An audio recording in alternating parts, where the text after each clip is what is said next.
கிழமை அதுவுமா இன்னைக்கு டேட் வந்து 13ஆம் தேதி.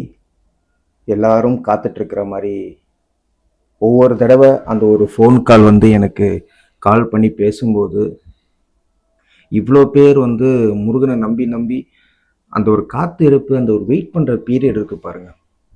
இப்போ நீங்கள் பார்க்குற இந்த வீடியோவில் இது யாருக்காக இருந்தாலும், எந்த பிரச்சனையில் இருந்தாலும், செப்ரேட்டான ஒரு பகுதியில் அது உங்களுக்காக கூட அது சொல்லப்படலாம். இந்த வீடியோவில் என் தலைவன் முருகப்பெருமான்கிட்ட கேட்ட கேள்விக்கான பதில் இந்த வீடியோவில் ஏதோ ஒரு இடத்துல ஒழிஞ்சிட்டு இருக்கும். இது கண்டிப்பாக ஒரு விஷயம். எனக்கு என்கிட்ட பேசின பக்தர்கள் எல்லாருக்குமே காமனான ஒரு விஷயம் என்னன்னா, அவர் இருக்காரா இல்லையா, அழுத்தமான ஒரு கேள்வி. இது எப்படி நான் உங்களுக்கு சொல்றது, அவர் இருக்காரா இல்லையா அப்படின்னா, அந்த ப்ரெசன்ஸை வந்து எப்பயுமே எல்லாரோட எல்லா வீடியோஸ்லையும் எல்லா காணொலியிலையும் நான் சொல்லக்கூடிய ஒரு விஷயம் என்னன்னா, நீங்கள் எப்படி அவர்கிட்ட இன்ட்ராக்ட் பண்ணுறீங்க, நீங்கள் எப்படி அவரை புரிஞ்சுக்கிறீங்க, நீங்கள் அவரை எப்படி பார்க்குறீங்க, அதை பொறுத்து தான் ஒரு மனிதர். இப்போ நீங்கள் ஒரு மனிதர்கிட்ட நீங்கள் வந்து பேசுகிறீங்களோ இல்லை அவங்க கூட பழகுறீங்களோ, இந்த டெய்லி நீங்கள் அவர்கிட்ட கான்வர்சேஷன் வச்சு பேசினாலும் அந்த மனிதன், அந்த ஒரு ஆணாக இருந்தாலும் பெண்ணாக இருந்தாலும், உங்களுக்கு ரியாக்ட் பண்ணுற ஒரு கான்வர்சேஷன் நீங்கள் எப்படி ஃபீல் பண்ணுறீங்களோ அதே மாதிரி நீங்கள் அந்த அக்செப்டன்ஸை நீங்கள் ஃபீல் பண்ணணும். ஒரு ஒரு விஷயம் நான் உங்களுக்கு சொல்கிறேன். ரொம்ப பெரிய விஷயம்லாம் ஒன்றும் இல்லை, பெரிய டாஸ்கெல்லாம் ஒன்றும் கிடையாது. இதை நீங்கள் ட்ரை பண்ணி பாருங்கள். ட்ரை பண்ணியில் முழுசாக மனசில் நம்பிக்கையோடு வச்சு ட்ரை பண்ணி பாருங்கள். இதை ட்ரை பண்ணி பார்த்துட்டு எனக்கு நீங்கள் ப்ரைவேட்டாக சொன்னாலும் பரவாயில்ல, இந்த கமெண்ட்டில் சொல்ல விருப்பம் இல்லாதவங்க எனக்கு ப்ரைவேட்டாக கூட மெசேஜ் பண்ணுங்க, ஒன்றும் பிரச்சனை இல்லை. ஒரு 7 நாள், ஒரு வாரம், இல்லை 16 நாள், இல்லை ஒரு மாதம், இந்த 3 விஷயம்தான்.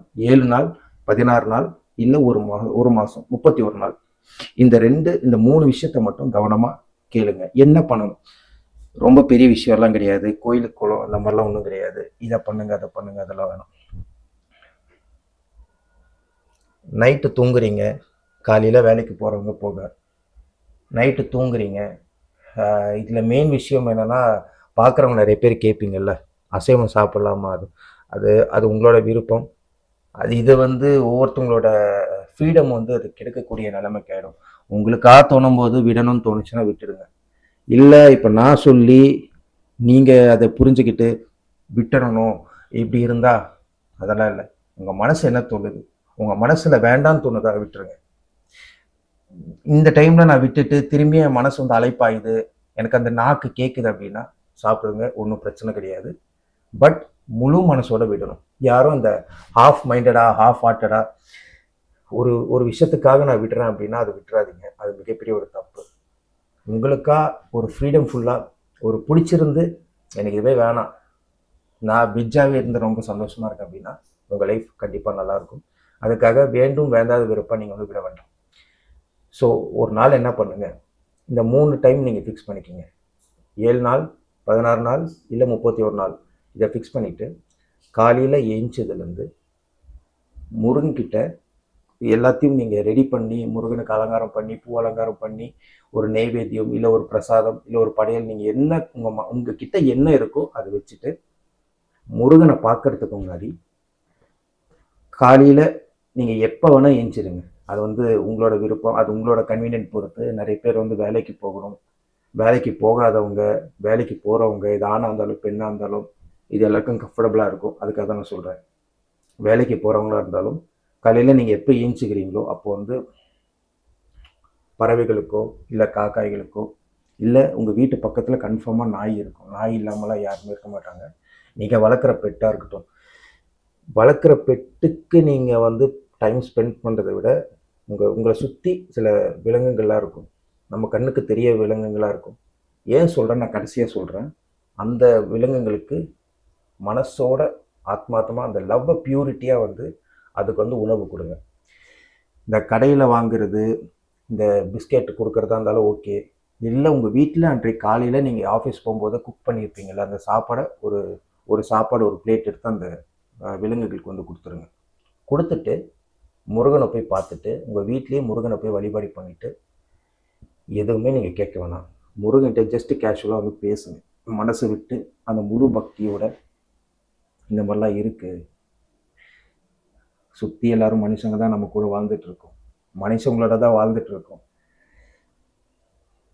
நான் இருக்கிற பிரச்சனையே இவர்கிட்ட சொன்னால், இந்த பெண்ணுக்கிட்ட சொன்னால், இந்த ஆண்கிட்ட சொன்னால் யாருமே கை கொடுக்க மாட்டாங்க. இந்த இந்த காலத்தில் பொறுத்த வரைக்கும் நிறைய வாழ்க்கையில் அனுபவிச்சாச்சு. ஒரு கஷ்டத்தை சொல்கிறோம், அது விளையாட்டாக நீ ஹெல்ப் பண்ணலன்னா கூட பரவாயில்ல. அது வந்து ஒரு ஒரு கேம் மாதிரி எல்லாருக்கும் போயிடுச்சு. எல்லாரோட மனிதரோட வாழ்க்கை இதெல்லாம் முன்னாடி அப்படிலாம் கிடையாதுங்க. நம்ம முன்னோர்கள் வாழ்ந்த நேரத்துலலாம் காலத்துலலாம் இந்த மாதிரி ஒரு விஷயமே ஒன்றுமே கிடையாது. காசாக இருக்கட்டும், பேராக இருக்கட்டும், புகழாக இருக்கட்டும், அப்போல்லாம் எல்லாரும் ஈக்குவலாக தான் வாழ்ந்துட்டு இருந்தாங்க. எப்போ இந்த ஜென்ரேஷன் மாறி போய்கிட்டே இருக்கோ ஒரு ஈகோயிசம் உருவாகுது. இப்போது ஃபுல் ஃபோக்கஸ் ஸ்பிரிச்சுவல் க்ரோத்தில் இருந்தால் கூட இது trend buy trend digital media digital platform வந்ததுக்கப்புறமா ஒரு கோ த்ரூ ஃப்ளோவில் போகிறாங்க. இதுக்கு முன்னாடி சொல்கிறேன், ஒரு ஈகோயிசம் ஃபாலோ ஆகுது. இவன் பெரியாள் அவன் பெரியாள், இவன் பெரியாள் அவன் பெரியாள் இருந்தால் கூட பிரச்சனை இல்லை, அதோடு முடிச்சிடும். அந்த இவன் பெரியாள் அவன் பெரியாள் இவங்களுக்கு முன்னாடியே நம்ம வாழ்ந்து அவன் ஜெயிச்சிடுவான் இவன் ஜெயிச்சிடுவான், ஏற்று வீட்டுக்காரன் ஜெயிச்சிருவான், பக்கத்து வீட்டுக்காரன் ஜெயிச்சிருவான், நம்ம தோத்த நிலைமையில இருக்கும்.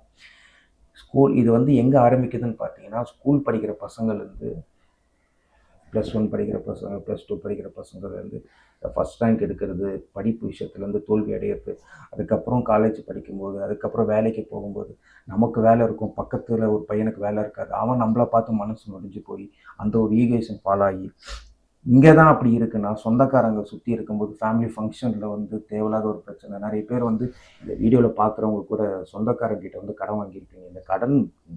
இந்த கடனே வந்து மிகப்பெரிய ஒரு பேர்டனாக நான் உணர்கிற விஷயம் அது மட்டும்தான். ஏன்னா எல்லாத்துலேயுமே வாழ்க்கையில் வந்து கடந்து வந்துட்டேங்க. லைஃப்பில் டோட்டல் எல்லா சப்ஜெக்ட்லேயும் நான் அதிகமாக படிக்கலை, பட் வாழ்க்கையை பற்றி முழுசாக என் தலைவன் முருகப்பெருமான் எனக்கு கோத்ரூ பண்ணி கொடுத்துட்டாரு. எல்லாத்தையும் கையில் வந்து கொடுத்துட்டு இதுதான் வாழ்க்கை, இப்படியா வாழணும். எல்லா ரிலேஷன்ஷிப்கிட்டையும் ஒரு லிமிட்டேஷன் வச்சுக்கோங்க, உங்களுக்கு தான் நல்லது. நான் அனுப்பப்பட்டு சொல்கிறேன், வாழ்க்கையில் நிறைய கோத்ரூ பண்ணி சொல்கிறேன். எல்லா ரிலேஷன்ஷிப்கிட்டும் இன்க்ளூடிங் உங்கள் ஒய்ஃபாக இருக்கலாம், உங்கள் லவ்வராக இருக்கலாம், உங்கள் அப்பாவாக இருக்கலாம், அம்மாவாக இருக்கலாம், உங்கள் தங்கச்சியாக இருக்கலாம், தம்பியாக இருக்கலாம், யாராக வேணும், எந்த பர்சனாக வேணா இருக்கட்டும், ஃப்ரெண்ட்ஸாக கூட இருக்கட்டும், ஒரு லிமிட்டேஷன் வச்சுக்கோங்க. ஏன்னா நாளைக்கே அது உங்களை வந்து குத்தக்கூடிய நிலைமையில் ஆகிடும். உண்மையிலே சொல்கிறேன், நீங்கள் வேணால் செக் பண்ணி பாருங்கள், ஃபீல் பண்ணி பாருங்கள். ஒரு நாள் தனிமையில் உட்காந்து யோசிக்கக்கூடிய நிலைமை உங்களுக்கு வரும். அந்த நிலைமையில் கூட இந்த மனுஷங்களை பார்த்து தான் நம்ம ஃபீல் பண்ணுறோமே தவிர, என்னைக்காச்சும் ஒரு நாள் முருகனை நினச்சி நம்ம ஃபீல் பண்ணியிருக்கோமா? நான் அதிகமாக தலைவனை நினச்சி ஃபீல் பண்ணியிருக்கேன். அதிகமாக தலைவனை நினச்சி ஃபீல் பண்ணுறேன் அப்படின்னா அதுவே ஒரு ஹாப்பினஸ், சந்தோஷம் தான் கொடுக்கும். இந்த மனிதர்களை நினச்சி டைம் வேஸ்ட் பண்ணி இவங்க ஒரு overload of thinking and expectation வச்சதுக்கப்புறமா இந்த ஸ்ட்ரெஸ்ஸு டிப்ரெஷன் கொண்டு போய் இதெல்லாம் வேணாங்க வாழ்க்கையில். இன்னைக்கு சாட்டர்டே 13th, இன்னைக்கு டேட். உங்களுக்கான ஒரு விஷயம் நான் சொல்கிறேன்னா, மைண்டு ஸ்ட்ரெஸ்ஸாக இருக்குது, டிப்ரெஷனாக இருக்குது, ஹஸ்பண்ட் அண்ட் ஒய்ஃப்குள்ளே சண்டை நடந்துகிட்ருக்கு, வீட்டில் ஒரு புரிதலே கிடையாது, அமைதியே கிடையாது, கடனாக கூட இருக்கட்டும், இன்றைக்கி சொல்கிறேன், எல்லாமே உங்கள் கைக்கிட்ட வரப்போகுது. எப்போ வருமா? எல்லாரும் அதுக்காக தான் வெயிட் பண்ணிகிட்ருக்கோம்ல. டைம் வராது அப்படிங்கிற ஒரு மனசை நம்ம மைண்டில் சொன்னால் கூட உங்கள் டைம் வரப்போகுது. இப்போது இன்னைக்குலேருந்து உங்கள் டைம் ஸ்டார்ட் ஆகிடுச்சு. முருகன் உங்களை வந்து பார்ப்பார் சீக்கிரமாகவே. நீங்கள் என்னென்ன ஆசைப்படுறீங்களோ உங்கள் மனசில் இருக்கிற சில வருஷங்களாக, ரொம்ப பெரிய ஆசைலாம்னு கிடையாது, சின்ன சின்ன விஷயம் மட்டும்தான், கண்டிப்பாக நிறைவேறும்.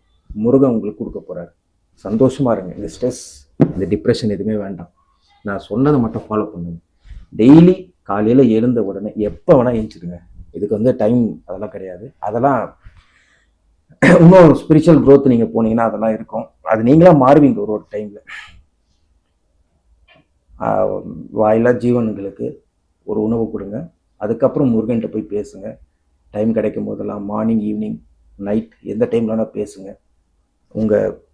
இன்றைய நாள் எப்படி போகுதுன்னு கான்வர்சேஷன் ஸ்டார்ட் பண்ணி பேசுங்க. பார்க்குறவங்க நம்மளை தப்பாக தான் நினைப்பான், அதெல்லாம் நமக்கு கவலை கிடையாது. என் தலைவன் என் கூட தான் இருக்கேன், அவர்கிட்ட நான் இன்ட்ராக்ட் பண்ணுறது தான். இந்த 7 நாள் 16 நாள் 31 நாள் கண்டினியூஸாக ஃபாலோ பண்ணுங்கள். நீங்கள் பார்க்குறீங்க உங்கள் லைஃப் எங்கேயோ போயிடும். எது கிடைக்காதோ அதெல்லாம் உங்களுக்கு கிடைக்கும். முருகனை நீங்கள் உணர வேண்டாம், முருகன் உங்க கூட வாழ்ந்துட்டு இருப்பார். நிறைய விஷயங்கள் உங்களுக்கு கண்ணில் தெரியும். இது தாங்க சிம்பிளான ஒரு விஷயம். வேறு எந்த பரிகாரம் அதெல்லாம் தேடி எதுவும் போகாதீங்க, இது டைம் வேஸ்ட். ஓகேங்களா? சிம்பிளான ஒரு விஷயம். கடன் தீராமல் கஷ்டப்படுறீங்கல்ல, எல்லாமே தீர்ந்துடும். சந்தோஷமாக இருங்க. உங்கள் குடும்பத்திலே யாரோ ஒருத்தவங்க உங்களுக்கு உதவி செய்ய வருவாங்க, யாராக வேணா இருக்கலாம். கவலைப்படாதீங்க. நம்பிக்கையோடு இருக்கீங்கல்ல, அந்த நம்பிக்கை வீணாகாது. தலைவன் முருகன் கூட தான் இருக்காரு. லவ் ஃபெயிலியர், அந்த பொண்ணு எனக்கு கிடைக்கல, திருமண தடை, இதெல்லாம் வேணாங்க. இதெல்லாம் ஒன்றுமே இல்லை. நமக்கு ஒரு டைம் இன்னைக்கு அமைஞ்சிடுச்சு அப்படின்னா அதுவே நமக்கு கையில் வந்து கொண்டு வந்து சேர்ந்துடும். நீங்கள் ட்ரை பண்ண வேண்டாம், தேவையில்லாமல் மனசு உடைஞ்சிட வேண்டாம். எல்லாமே நன்மைக்கு நடக்கும். சந்தோஷமாக இருங்க. இந்த சந்தோஷத்தை மட்டும் யாருக்காகவும் இழந்துடாதீங்க. அதுதான் நான் சொல்கிற விஷயம். சந்தோஷத்தை மட்டும் யாருக்காகவும் உடைஞ்சிடாதீங்க, இழந்துடாதீங்க. இன்றைய நாள், இன்றைய நேரம், இது உங்களுக்கான நேரம். இந்த டைமை நீங்கள் வாழ ஆரம்பிங்க, முருகனுக்காக வாழ ஆரம்பிங்க. கண்டிப்பாக உங்கள் வாழ்க்கை நல்லாயிருக்கும். சந்தோஷமாக இருங்க. உங்கள் பிரச்சனைகள் கூடிய விரைவில் தீரும். தலைவன் முருகன்கிட்ட நான் பிரார்த்தனை பண்ணிக்கிறேன். மீண்டும் அடுத்த பதிவில் சந்திக்கிறேன். தலைவன் முருகனுக்கு.